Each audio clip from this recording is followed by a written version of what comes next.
episode 1 of The Gold Mafia. We love the gangster lifestyle. You live by the gun, you die by the gun. The biggest challenge Zimbabwe now faces is the Gold Mafia. Al Jazeera's investigative unit infiltrates the rival gangs that control Africa's gold. As long as you grease the wheels in Africa, there's no issue. Smuggling.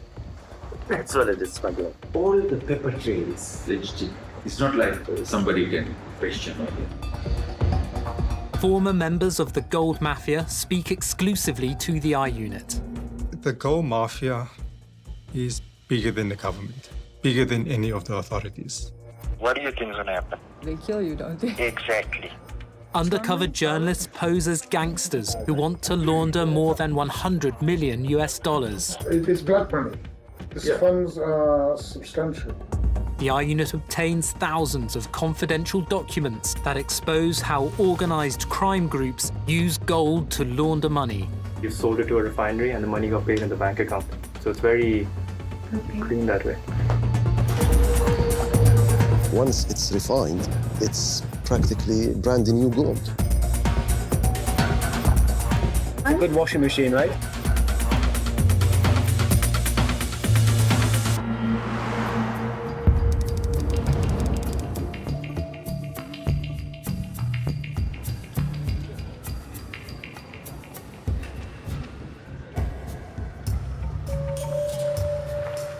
The money to be invested, it's not in the books in Hong Kong or China. It is black money. These funds are substantial. Is it 100 million? Is it 50 million? Is it 10 million? Is it 20 million? Is it what? It's more than 100. Okay. Kamlesh Patni is one of Africa's most notorious gold dealers. He calls himself Brother Paul after founding his own church. We try to move our money to find investment overseas. Mr. Stanley leads the I Unit's undercover team. They're posing as gangsters who need to launder dirty cash from China. It's very important to get the right person. Yeah. As a starting point. That's it, yeah. I'm going to give it to you in a very crude way. As a way of explanation, they're looking for a hawala system. Yes. To get the money out. Yeah, sure. Johnny is posing as a black market trader, our hawala man, who moves money across borders without using banks. And the hawala system is based on trust. Trust and connections. Yes. We need advice. Base, infrastructure. Yes. Yeah, sure. Invest in you. Yeah, if you because you have all the connections. Structure already. No, if you have the trust. Patni claims to have the trust of Africa's leaders.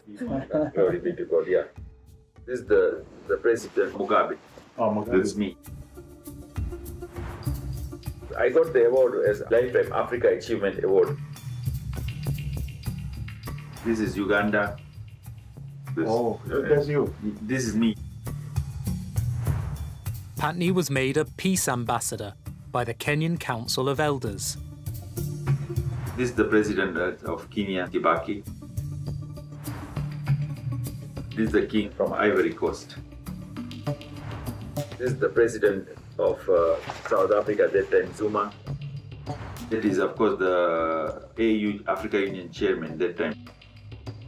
You know him, the Libyan President, Gaddafi. He crowned the Libyan leader, Muammar Gaddafi, as the King of Kings of Africa.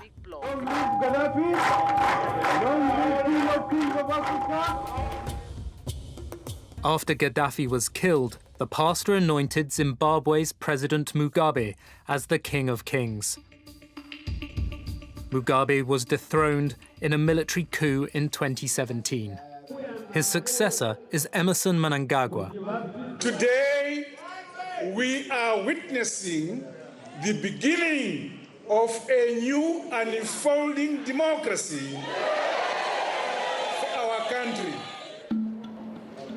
President Mnangagwa is using a UN climate change conference to attract foreign investment. Zimbabwe is open for business. Oh, His presidential envoy is also at the conference and agrees to meet undercover reporters. Zimbabwe is like really open for business when we say these things. Okay.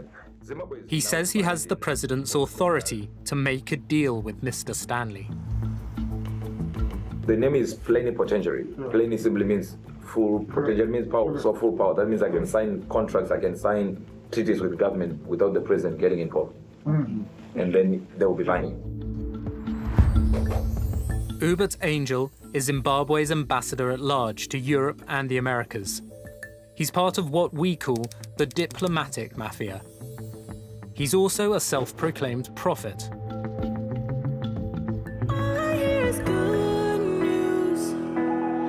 Angel leads the Good News Church, which has 15 branches around the world.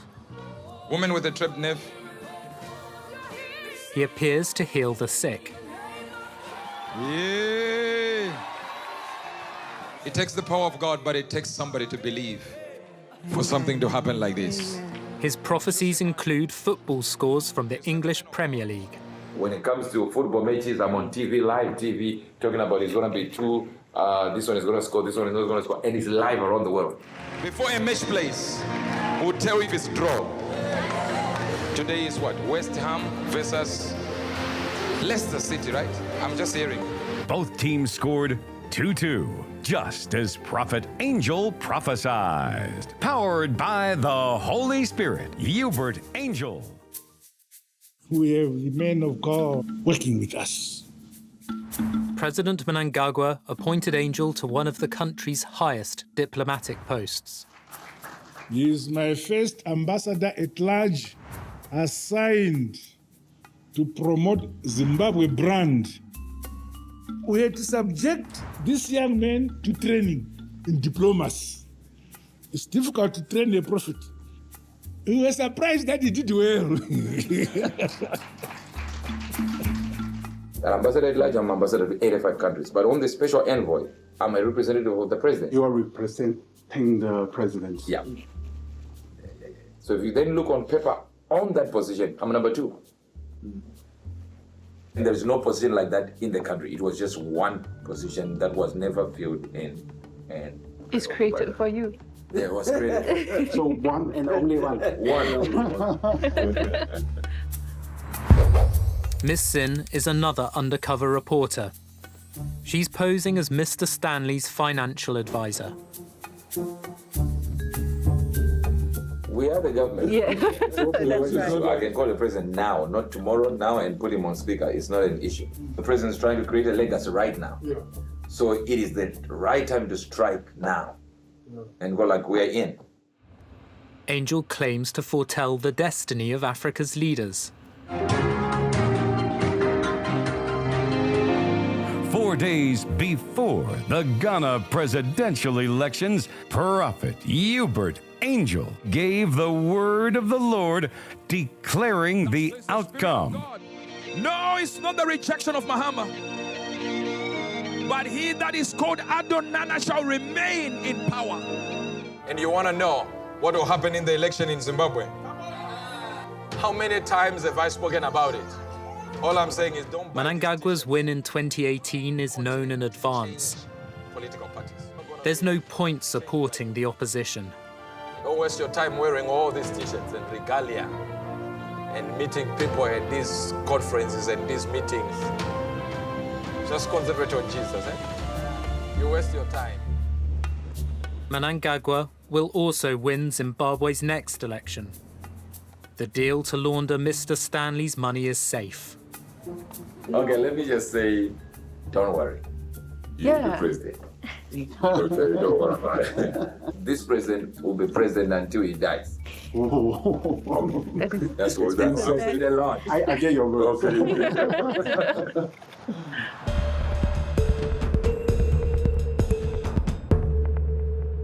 Of course, born in Africa, I was born in Kenya. And I've been to nearly 80% of Africa. Kamlesh Patni's rise to become a fixer for Africa's leaders begins in his homeland. We had embargo on the country in 89, 90. It was dictatorship that time. It was single party. President Moi. Arap Moi. Daniel Arap Moi refuses to hold free elections. In protest, Western donors block aid.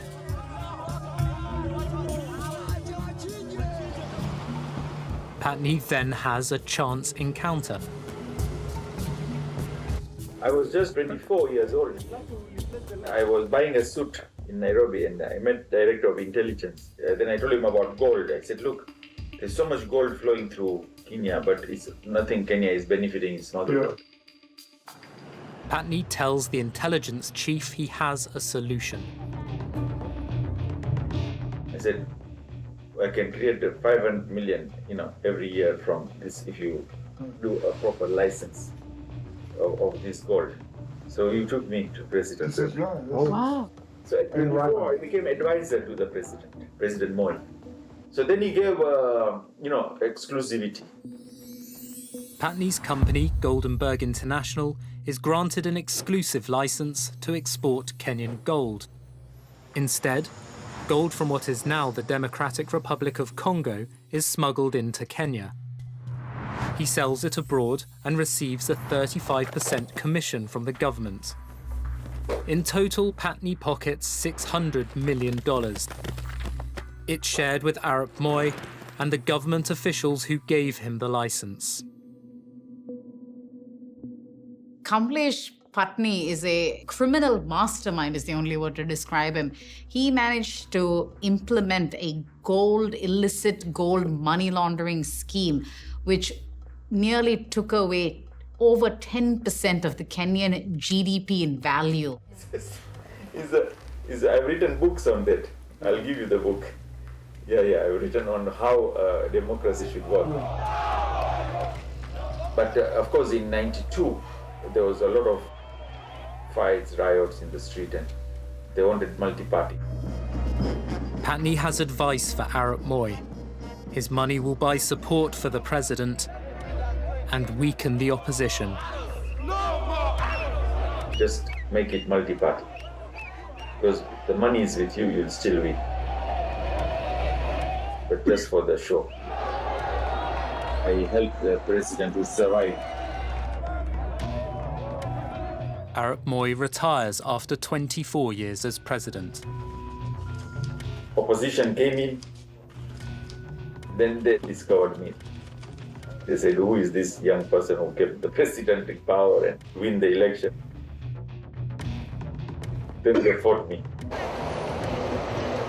Patni appears in court, charged with fraud. At one point, he seems to be ill. Years later, the trial collapses, and he's never convicted. You're a thief! This guy's a thief!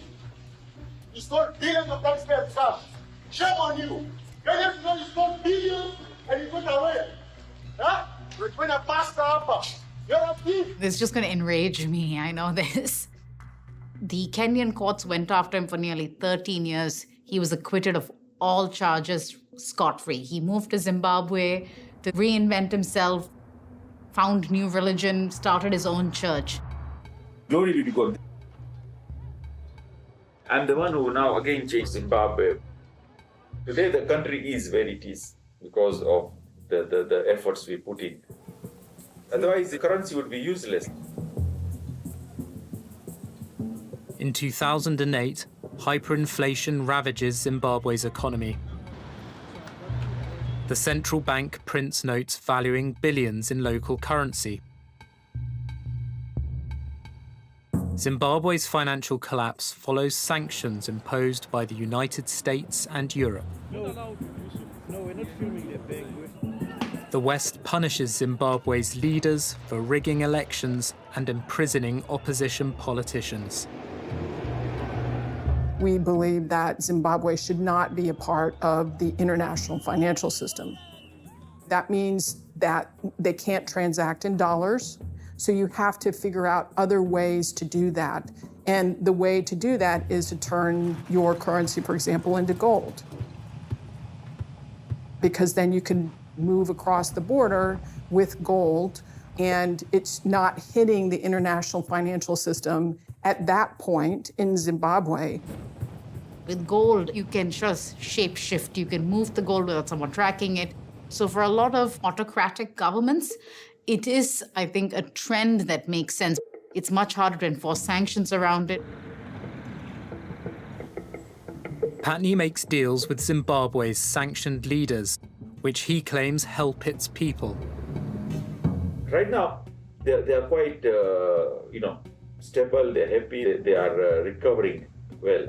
Although they still, as usual, the influences are there. But the good thing is that the president listens. I'm number 2 in gold. Who is the number 1? It's an Indian guy. Indian guy. Yeah. Pastor Paul. He's just a thief. He almost put Kenya into liquidation. That's how big he is. Patney's rival is Ewan Macmillan. He's a gold trader and smuggler, known as Mr. Gold. My family owned this business we have. So it was me, I owned it 100%. Okay. But then I gave shares to my 2 brothers. I went to jail first time for gold when I was 21. And then I went to do a lot of prison in the 90s.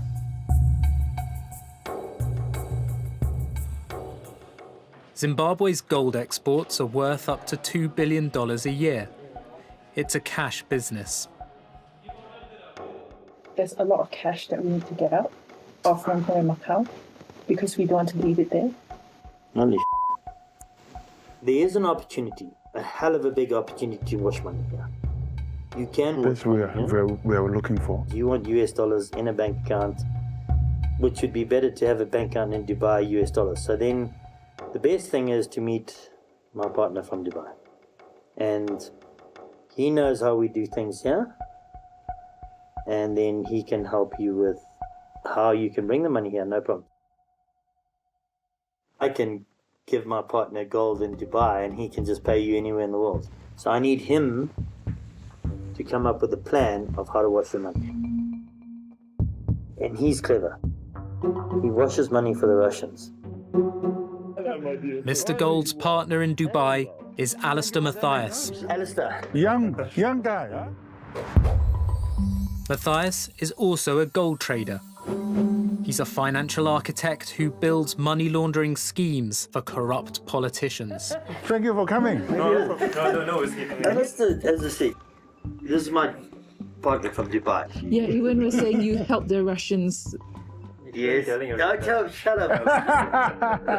We want to make sure that the mechanism works. Okay. I've been doing it for about almost 13 years now, 14 years.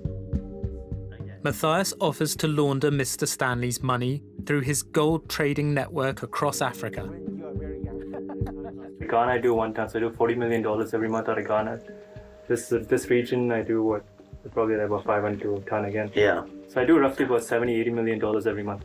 So we can export from Zambia, I can export from South Africa. We have a company in Zambia, Angola, Mozambique. We can export from anywhere.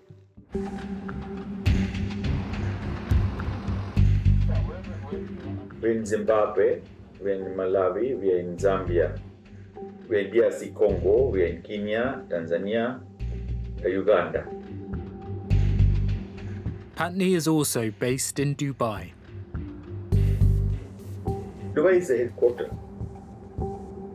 Dubai is the center for Africa. A banking center, financial center, it's tax-free. You don't need to have all the paper, too much. Easier to do things. It's much easier. We have our own license clearing at Dubai Abroad. We have permission of the Central Bank of Dubai. We have permission of Reserve Bank. We have the money laundering clearance certificates. Brilliant. We'll show you all that. We'll show you. That's what you need. All the paper already. So we'll show you that. So it's smooth. Because I think you have so many structures already. We can just join it. So this one is being come via Dubai.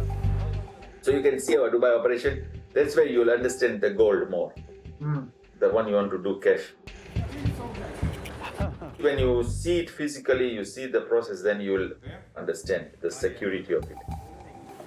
Come and see my operations and my team in Dubai. Every day have coming. I think God must sent you. I hope to see you again. God bless you. Thank you. Praise the Lord. Praise God. Bloody Kenyan. I don't know how, but him and I, we're the same. I do 200 kilos a week. That's what we do, buy and sell. Macmillan and his rival gold dealer Patney work for the Reserve Bank of Zimbabwe, the country's central bank. There is a Gold Act in Zimbabwe, which makes the central bank the overseer and control and official dealer of gold in Zimbabwe. The central bank was given that mandate because traditionally all currency has always been backed by the bullion. Small-scale miners produce half of the country's gold.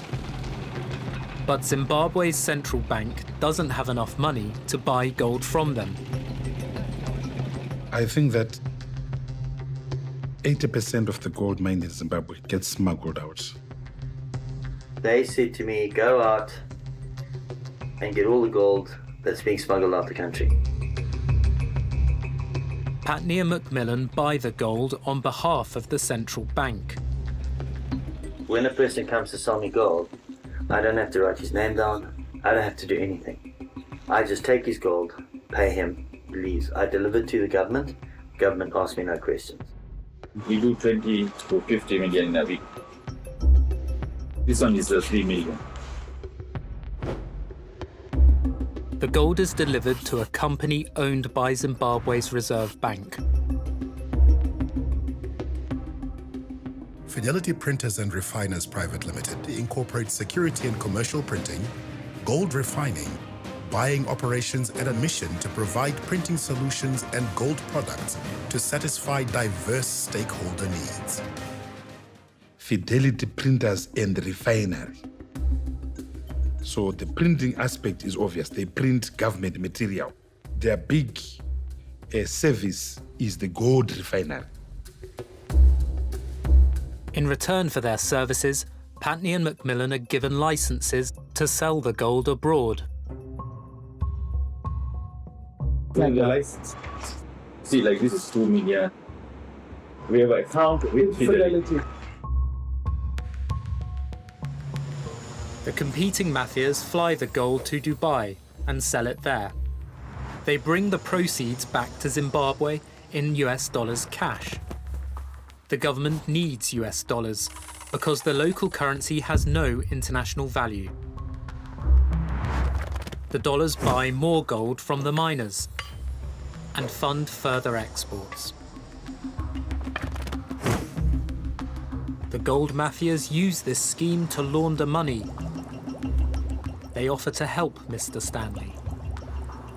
What would normally happen is we'd bank the gold, get the US dollars and fly it home to Zimbabwe. Instead, Mr. Stanley is told to set up a gold trading company and bank account in Dubai. He can now get a license to import gold into the United Arab Emirates. You're going to tell the bank that we're going to be trading in commodities or gold. The money will come to that account all the time. They place clean money from the official sale of gold into Mr. Stanley's account. You show that it's imported legally. You show that you sold it to a refinery and the money got paid in the bank account. It's very clean that way. And now you have access to that money. That's your money. And then you're going to give us the US dollars cash from Hong Kong. We're going to come back with that. Mr. Stanley's dirty money will be given to the gold mafia's couriers to bring to Zimbabwe. At Harare Airport, the dirty cash is declared as the proceeds from the sale of gold. Once declared, it is clean. Everything appears legal with the right paperwork. $1 million? Cash. US dollar. Yeah. The proceeds of the gold export will, in effect, be counted twice. Declared as clean in Zimbabwe and in Dubai. I bring back the cash. That's how I buy the gold again. And the money laundering cycle starts all over again. The only illegal thing is you giving me the US dollars out of Hong Kong. But they don't know that. Yeah, it's extremely sad. It's extremely sad.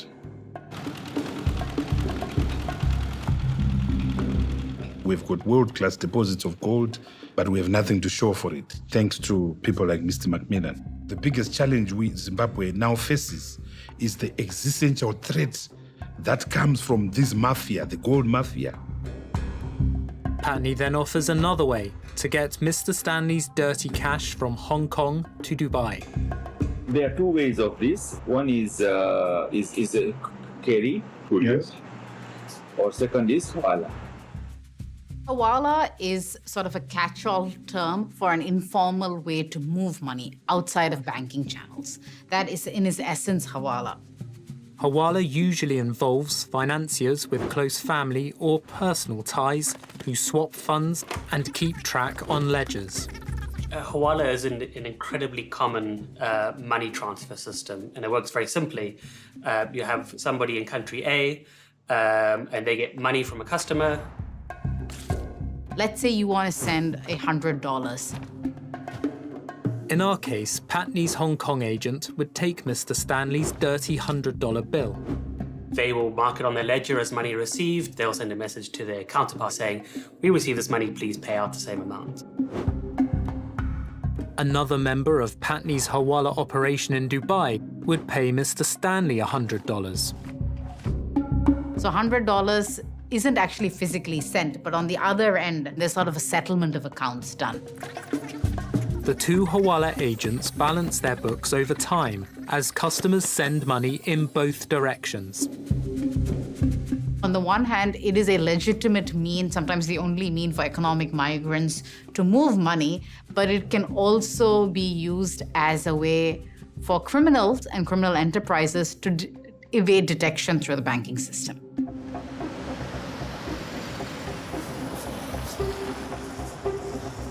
You want a gold? We can make the call right now, and it's done with the president of Miners Association right this minute. Yeah, let's do this. Let me just call Rushwaya.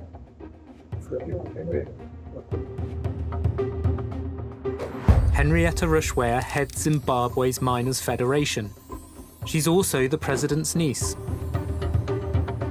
I've got my people here. Hey, shut up and listen.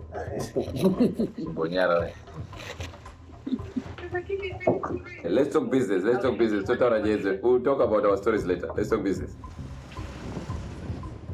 We want to just get gold, the other deals that we normally do with the people, like the one we did in Dubai, where they also want to invest in gold and buy gold, maybe send a private jet, picks up gold every week. Yeah, perfect. No, that's okay. Let's do it, bro. 100 kilos every week. Oh, they're taking 100 kilos every week. Okay. Okay. But why? How many? They're getting it at less 4% the world. Yeah.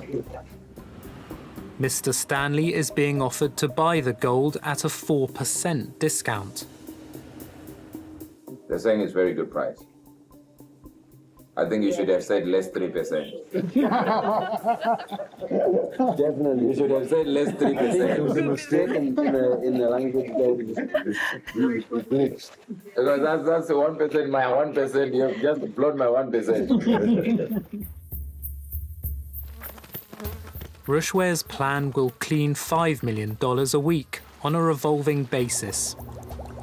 It begins with a payment of $10 million in dirty cash into the government's refinery Fidelity. They bring in 10 million for instance. 5 million will be put into Fidelity for the duration of their relationship. They get gold worth 5 million every week, they take it out, Bring another 5 million. This continues until all his cash is cleaned. Henrietta Rushwea's laundromat can wash even more of Mr. Stanley's dirty money. So instead of bringing 20 million, 10 million, they put it to Fidelity. Half the sum remains with Fidelity. 5 million a week is laundered as before, and an additional $5 million will be cleaned through one of Rushwea's gold producers.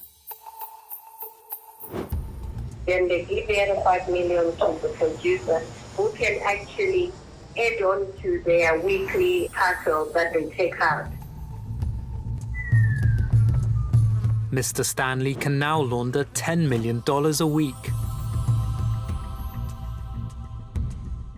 You can easily open an account for them under one of your many companies. We are the only sector in the country that is paid in foreign exchange on cash basis. All right. So when we finish, I'll call you again, then we talk. Hope you will be available. Always available. It's here and at your disposal. Thank you, sis. The ambassador has a local partner in mind for Mr. Stanley. It's called Billion Group that I own. He is also part of Billion Group. So Billion Group is in Zimbabwe, operating in Zimbabwe, so that when you want a venture, you don't go for someone you don't know. Angel is in Glasgow with President Mnangagwa for the UN Climate Change Conference. Angel offers Mr. Stanley a meeting with the president. We're working on your meeting with him. He's at the meeting right now, so Yeah. he finishes around 7, 8, 9. President, Mnangagwa claims that sanctions hinder Zimbabwe's commitments to a greener economy. the removal of the illegal sanctions imposed on my country will undoubtedly enhance the timely achievement of our commitments. Sanctions limit the ability of Zimbabwe's politicians and state entities to trade. This country has sanctions. So the country can't sell the gold anywhere in the world. So an individual can sell it because he doesn't have sanctions. Macmillan has family ties to another businessman involved in assisting the government to break sanctions. He bankrolls this whole country. He phones up the governor, the Reserve Bank governor. Hi, I want a meeting. Okay, fine. What time? Free at 11. I'm coming 11. Okay, fine. He owns one of South Africa's largest cigarette manufacturers. He has a brand named after him. Simon Rutland runs his own mafia through his company Gold Leaf Tobacco. He's known as the boss. No, he's massive. He is one mother, my friend. You have no idea how big he is. Rutland exports more gold than Macmillan and Patney and has a different deal with the government. He's connected to Zimbabwe's ruling elite. His business partners include a retired general, a former sanctioned energy minister, and Mnangagwa's former Minister of Foreign Affairs. An ex-Minister of Mines buys a company from Rutland for over $800,000.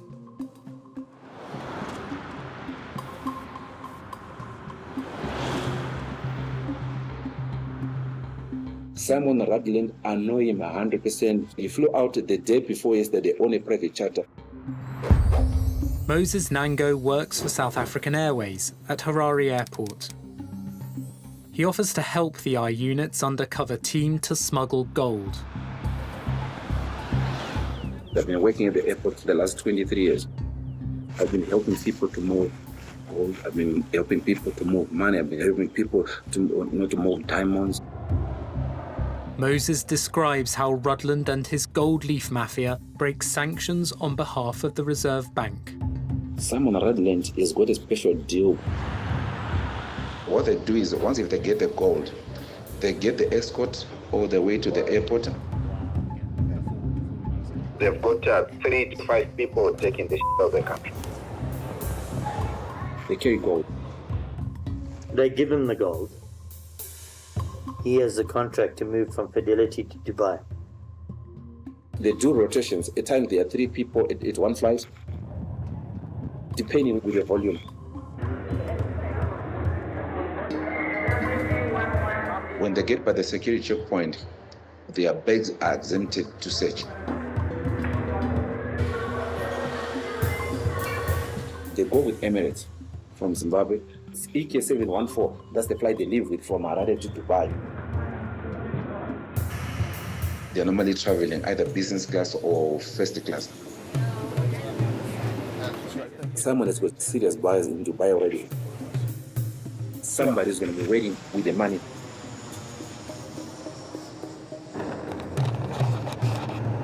The couriers exchange the bullion for cash and take the next flight back to Harare.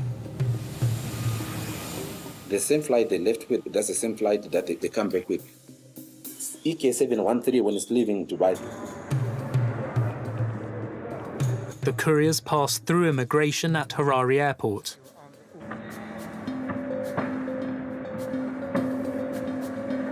They're all white. There's Kit Patrick. Flight manifests show he makes the trip 13 times in 2 months.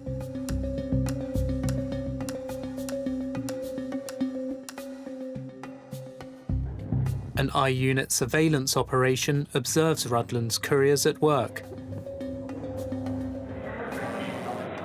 Talmage George Alexander is spotted in a check shirt. He flies to Dubai 7 times in the same period. Terence Ian Keith is carrying a black briefcase. His name appears on flight manifests 9 times in 2 months. Airport officials are waiting in Harare. Johannes Swan. They greet Johannes Swan as he arrives.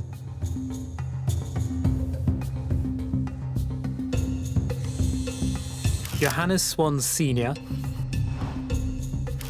and his son Johannes Jr. appear on flight records a total of 10 times. There's Peter Bowen. Peter Bowen travels 10 times during the same 2-month period.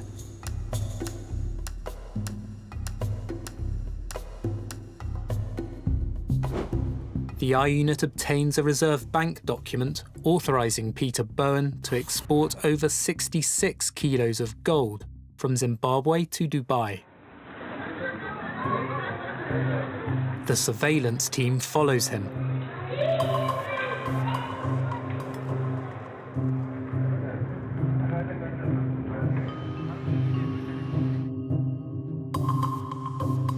Bowen lands in Dubai at 6:40 in the morning.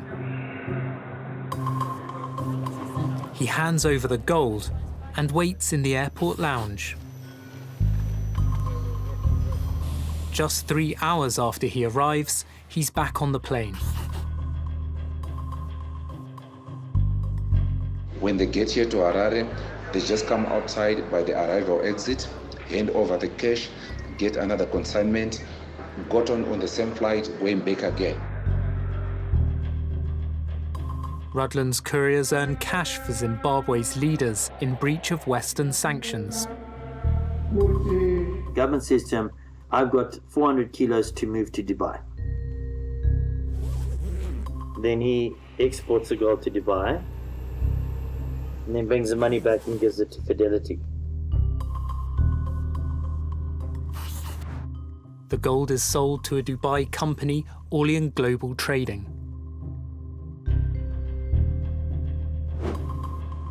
Orlean is also part of Rudland's business empire.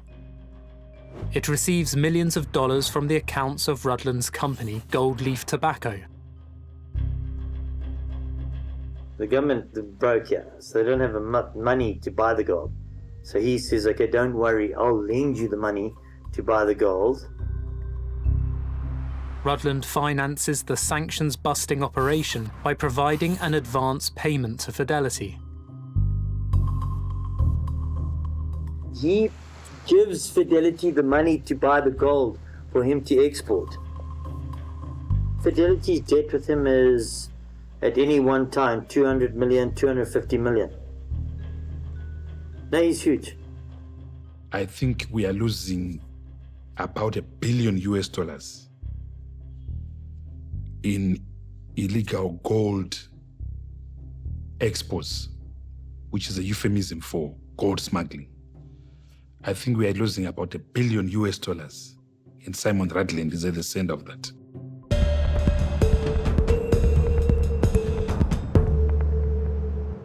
This is Dimitro.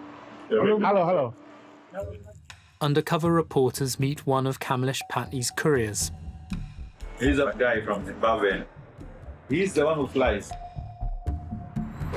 Dmytro Abakamov travels regularly between Dubai and Harare. He's also a director of one of Patni's companies in Zimbabwe. Our surveillance team observes him at work in Harare airport. We have to have a lot of documentation to be allowed to handle this. A letter from Fidelity to Dubai Customs names Dmytro and a relative of Patni as couriers. It authorizes his company, Susan General Trading, to carry $3 million cash a week into Zimbabwe. The Reserve Bank announces that Susan's jewelry and gold exports are the country's top US dollar earner. Susan has developed a network that gives it financial clout, generating $168 million in 2020. Susan's business is considered so valuable in generating hard cash for Zimbabwe that the government pays it a bonus worth 18% of its exports. But documents obtained by the I-Unit reveal that it's all part of Patni's latest gold scam. We tracked down one of his former accountants. He exports jewelry and gold bar to Dubai or rest of the world. In the exchange, he has to bring foreign currency to Jim. On paper, he's bringing money to Jim. When Patni's couriers return to Harare from their Dubai trips, they declare their cash at the airport. Anyone bringing currency has to declare at the airport with the form 47 that generally we call blue form. Sometimes they're bringing some cash from there and they declare it, but amount is less. Sammy worked at one of Patni's businesses in Harare. We've concealed his identity. They're not declaring actual amount. They're bringing like 50,000, sometimes 100,000, but they declare as like 1 million and 2 million.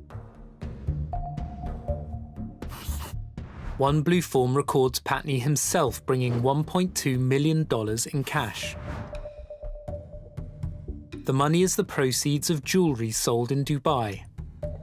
But Patni doesn't bring $1.2 million back to Zimbabwe. They give bribe to the custom guy there.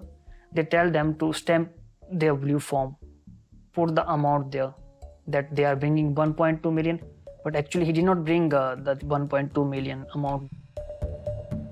Raj records the actual amount returned by Patni in his ledgers. Instead of $1.2 million, he brings less than 100,000. We have to officially declare at the airport. This is the airport declaration. He leaves the bulk of the money from the sale of gold in Dubai. Customer declaration.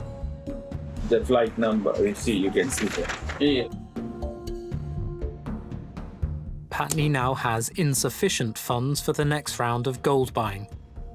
In order to keep his export license, he's required to buy gold from small-scale miners. Now he need more money to buying gold in Harare. So he collect from market. Patney makes up the shortfall from the Hawala market. He collects cash from Zimbabwean clients who want to send US dollars to Dubai. He uses their money to buy the gold, which is exported and sold as before. Patney claims his 18% commission from the Zimbabwean government. In Dubai, he pays his Hawala clients with the proceeds of the gold sale. He collect that money, he get his commission, he paid them in Dubai. The much-needed hard cash doesn't enter Zimbabwe's economy. With the gold export, Kamlesh Patney pretending that he's helping the country with the foreign reserve. He's not bringing any foreign currency inside the country. He's taking all foreign reserve outside the country. So he's just making fool of the people around him, the government officials.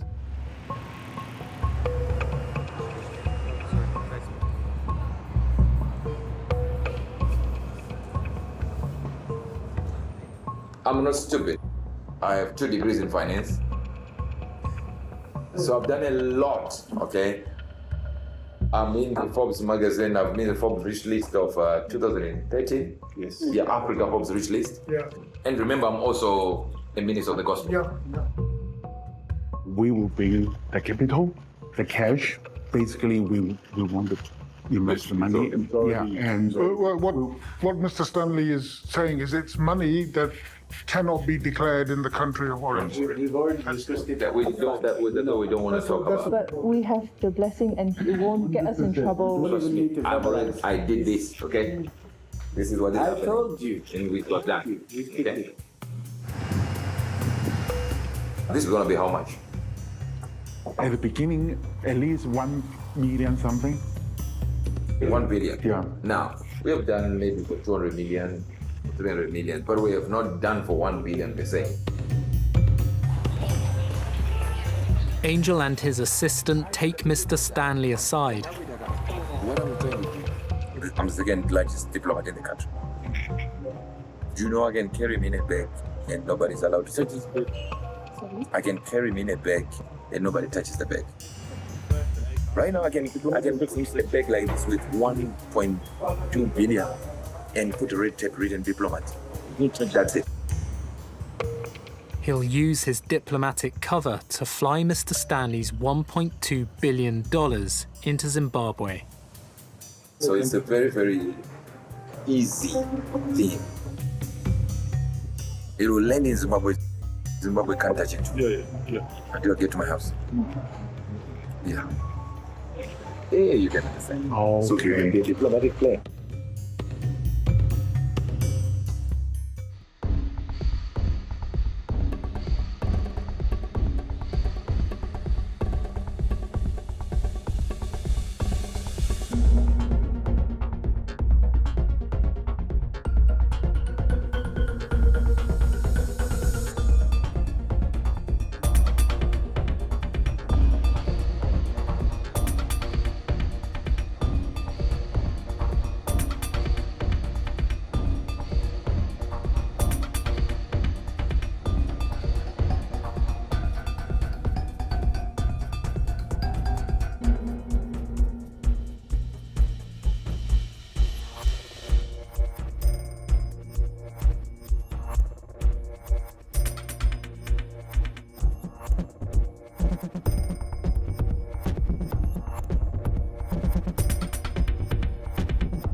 In episode 2 of the Gold Mafia, Simon Rudland needs a money launderer. He's a billionaire. He's a billionaire. He controls 90% of this government. Then he finds one. He's held up as this shadowy figure that controls money laundering in South Africa. There was 15 million rand in cash in the houses, in suitcases.